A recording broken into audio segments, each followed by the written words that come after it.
এটা নিয়ে কোনো কথা বললো না, আপনারা এটাকে নিজের গায়ে যে মাখালেন, এটা ঠিক হয়নি।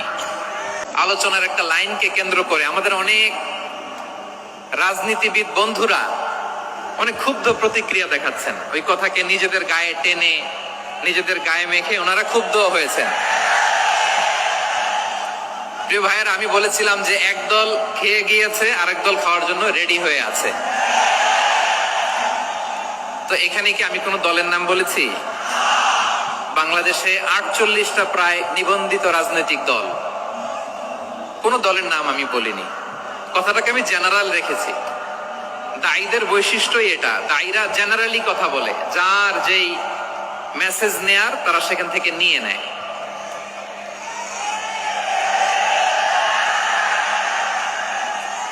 তো কোন দল এটা নিয়ে কোনো কথা বললো না, আপনারা এটাকে নিজের গায়ে যে মাখালেন, এটা ঠিক হয়নি। আমি বলবো যে এটা খুবই অনভিপ্রেত হয়েছে। কোন দলকে টার্গেট করে বা কোন দলের পক্ষে আমরা কখনো কথা বলি না।